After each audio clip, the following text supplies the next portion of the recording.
They met in the playoffs for the first time in the 2015 finals with the series tied 2-2. LeBron had a 40-point triple-double, but the Warriors won behind 37 from Curry. Dubs took that series in 6 the next year. They squared off again in the finals with it going 7 games. LeBron had a triple-double in Game 7 to give the Cavs their first NBA title, taking down the 73-win Warriors. Golden State came back to win the 2017 title over Cleveland, and they met again in 2018. LeBron James dropped 51 in Game 1, but it wasn't enough as the Warriors swept the Cavs. Brooms out, y'all. Flash forward to this season. The Lakers and Warriors first met on January 18th. The Lakers blew a 19-point lead as Golden State came back to win by 2. LeBron went 1 for 5 in the fourth, but the last 2 meetings, all Lakers, despite not having AD. The Lakers won those 2 matchups by a combined 57 points overall. Steph leads the series versus LeBron 22-16, including the playoffs. Kendrick Perkins on your screen, also from LA. Big Perk, always a pleasure, sir. And I would like to start with you here. Tell me this. Do you think the Lakers are going to repeat? Hey, first of all, Molly, let me say this. I see you in that hot pink shining like new money. Max, typical gray as usual. Stephen A. Nino Brown. You got your Rottweiler? I am my brother's keeper. I am my brother's keeper. Yes, yes. Wesley Snipes. Love to Wesley Snipes, no doubt. Hey, Molly, to answer your question? Yeah. Yeah. As a matter of fact, they're going to get through the West. This is the easiest route for the Los Angeles Lakers. They're going to beat the Phoenix Suns, and they're going to beat whoever next they see in the second round, and then they're going to beat whoever else in the Western Conference. Look, here's the fact of the matter, right? We watched 2 games of LeBron James and Anthony Davis play, and they look healthy to me. And that was the only concern when it came down to the Los Angeles Lakers was the health and the health concerns of Anthony Davis and LeBron James, and they look healthy to me. Now, I'm going to tell you where the Lakers took a leap, and I thought they did a tremendous job. When they played the Houston Rockets, although it was the Houston Rockets, and I get it, one of the worst teams in the NBA, but they are still professionals, okay? AD and LeBron James set out. Great call by Frank Vogel and his coaching staff by sitting them out. You know why? Because that one game helped the role players and the others gain confidence and help them figure things out without LeBron James and Anthony Davis being on the floor. We saw Tatum Horton Tucker. He had to play out of position, right? Had to play the point guard position because Dennis Schroeder wasn't there and Caruso wasn't there. We saw Kyle Kuzma had to elevate his game in the clutch moments. We saw Caldwell Pope had to knock down timely shots. And then we also saw Markieff Morris find his rhythm, who had been struggling all season long. So health was the concern. Along with that, they have the best defense, Molly, in the NBA. So, yes, I do have the Los Angeles Lakers repeat. Well, I don't. I have them going to the finals and then running into the Brooklyn Nets, running into KD, where KD will be in the finals and he will average 30. Okay, that's what he's averaging. At least 30 on 50% shooting or better, and better than 35% shooting from three-point range. That's what KD gonna do, all right? And I just think that having him with Kyrie and James Harden, they better win. I will say this, Brooklyn better win, because if they don't win, ain't nobody gonna give a damn about KD, Kyrie, and especially anything Kyrie has to say. They gotta win the chip, no doubt about it. But I think they're gonna do it. I think that they're too lethal offensively, and more importantly, whether they'll admit it or not, just winning basketball games, they're accustomed to doing that. I think Kyrie and KD want LeBron. James Harden wants a championship. He wants that championship on his resume.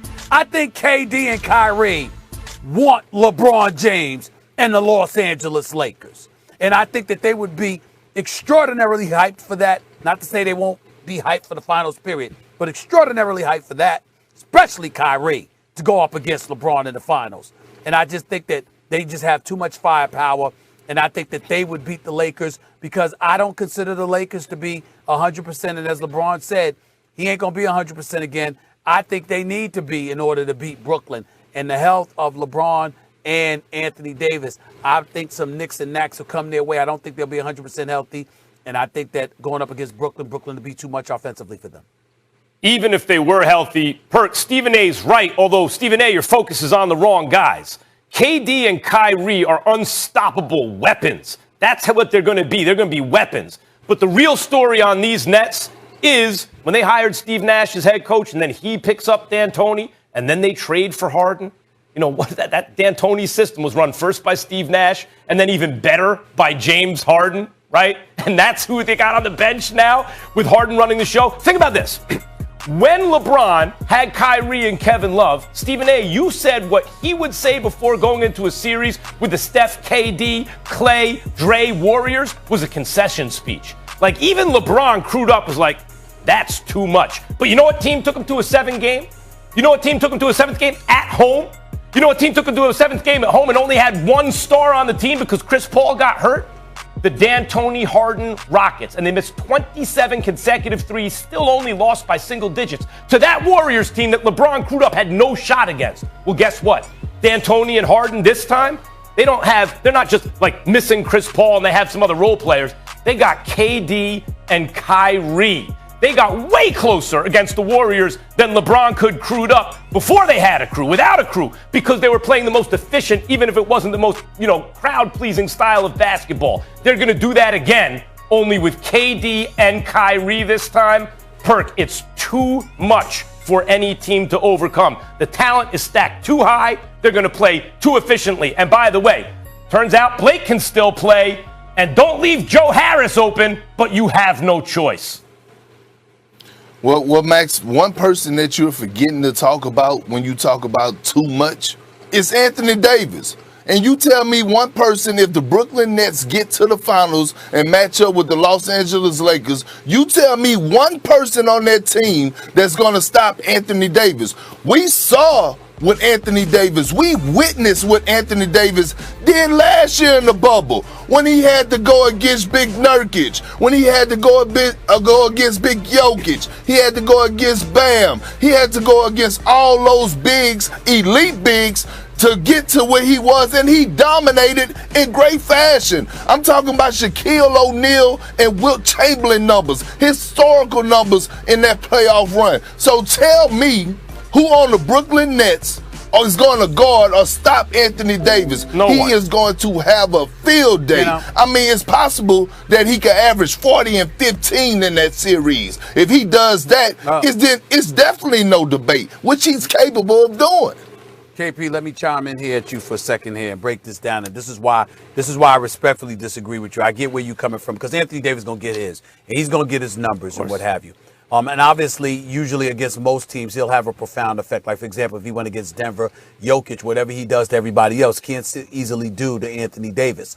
Here's my issue with Anthony Davis against Brooklyn.